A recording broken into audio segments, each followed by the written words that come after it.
struggle for you?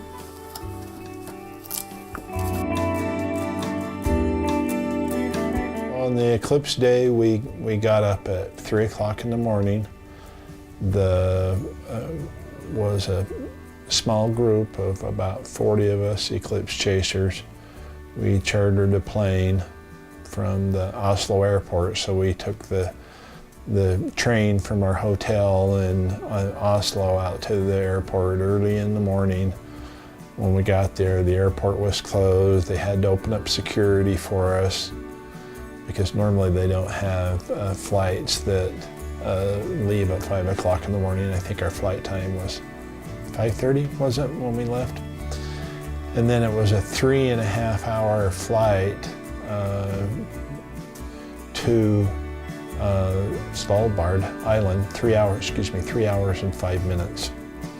So we got there about 8:30 in the morning, and it wasn't much time before the eclipse started, maybe an hour before the eclipse started.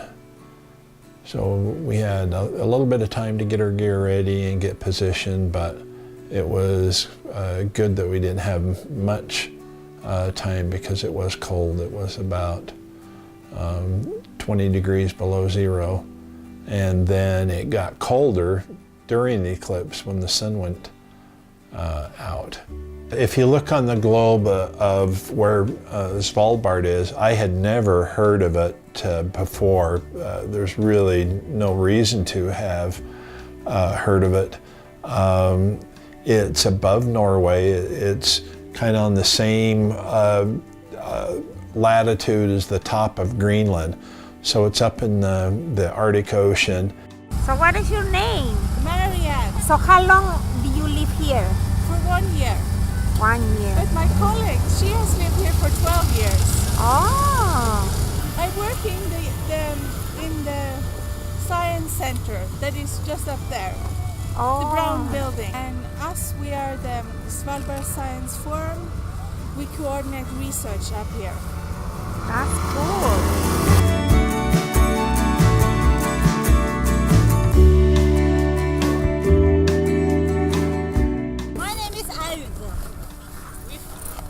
Do you live here? I live here all year round. It's my mom. And this is my daughter. And her? It's my daughter. It's my daughter. They're pretty. So what do you think about the eclipse? Fantastic. It's so beautiful. We have been waiting for this for many years. And when this comes and it's so good weather, it's so happy for us and happy for everybody who came to the island. It's really, really beautiful, and we are proud of presenting Spitsbergen in these conditions. For most of the year, the water is open because the Atlantic currents carry warm water up past Iceland and England and into the area around there. But there is a lot of floating ice, there is glaciers, there are polar bears on the island. In fact, it is very dangerous for polar bears. There have been killings of tourists in the recent years by polar bears. So happy to bring Kathy and Sonia along with me. We made t-shirts for it and sold them there. They're the biggest help, and we all participate together. It really was a fun experience. So this eclipse was just a spectacular eclipse. I got some great photos. I brought along a huge lens that was heavy to carry around, and the tripod and everything, but it made me so happy to be able to capture some images of God's glory in its infinite beauty. The corona is always there. It's just that we can't see it because when we look at the sun, the brightness of the sun blows out being able to see it. So when you see the corona for the first time, you realize that it's the most beautiful natural thing.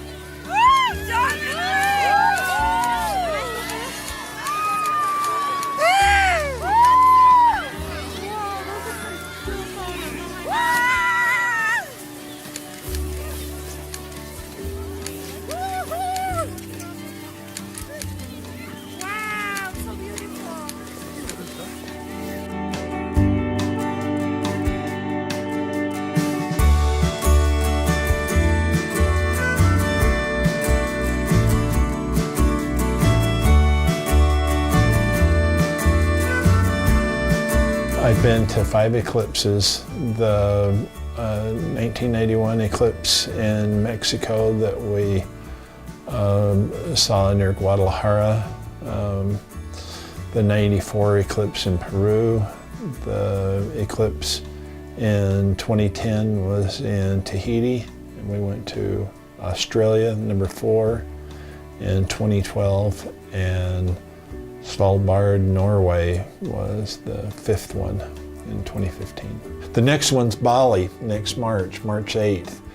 And after that, one that I can invite all my friends and relatives and neighbors here, August 21st of 2017, is going to be one in the United States, and we'll be watching it.